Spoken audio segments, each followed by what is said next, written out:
Hello, hello.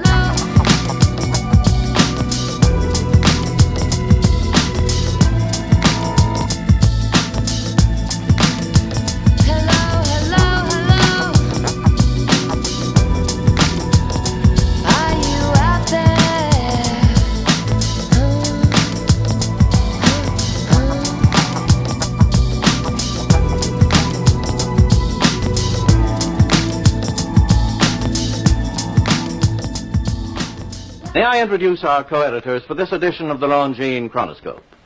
Larry Lasser, CBS News correspondent, and Kenneth Crawford, National Affairs Editor of Newsweek magazine.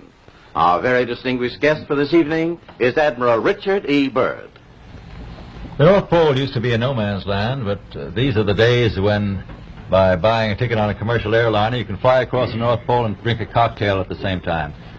You know, only 60 or more years ago, about 35 years ago, our guest tonight found out whether there was any land north of the North American continent. He made that first discovery flight, and I must say that Admiral Byrd, our guest tonight, is not only our greatest living explorer, but he's been an inspiration to countless Americans. Admiral Byrd, you've been to both the North Pole and the South Pole. Is there any unexplored land left on this earth that might appeal to adventurous young Americans? Yes, there is. And not up around the North Pole, because it's getting crowded up there now, because they find out it's really usable, not only to live in, but militarily. But strangely enough, there's left in the world today an area as big as the United States that's never been seen by a human being. And that's beyond the pole, on the other side of the South Pole, from Middle America. There's no need to drive yourself so crazy. Bypass those channels of your memory. Why don't you mute those cruel voices and all their frequencies? And don't worry, no, don't worry, it's just rhythm. Another world, another time, another place. Don't you worry. I think it's quite astonishing that there should be an area as big as that unexplored. What's the crime?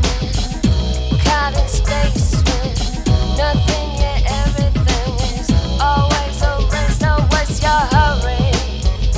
What's the hurry? There's no need to drive yourself so crazy.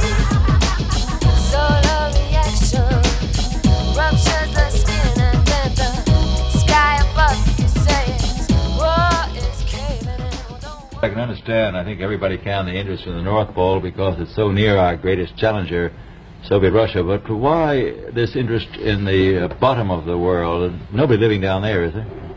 No, it's pretty cold.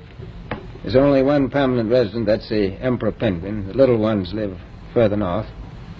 I tell you one reason they're interested. Careful what it is you say, 'cause I can see right through you on a cloudy day. It's by far the most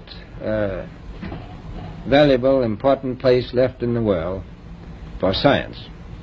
That's why the scientific groups all over the nation are really interested. But more important than that, it has to do with the future of the nation, those to come after us, or even during your lifetime. Because it happens to be an untouched reservoir of natural resources. I can see a time when it will be very, very important strategically. Within 180 miles of the South Pole, in a great ridge of mountains, it's not covered with snow. Can't talk to a psycho like a normal human being. It's not covered with snow, enough to supply the whole world for quite a while. Well, That's the coal. Now, there's evidence of many other minerals. We are pretty sure there's oil. Are there that many expeditions now there or en route there? Well, you know, as I said, it's the most peaceful place in the world, but I don't think it will be for long because of this intense interest on the part of other nations and this nation. Well, Admiral Byrd, are private expeditions a thing of the past? Is expedition and exploration, making expedition and exploration now purely a government function because of the tremendous cost? No, I don't think so. And just when I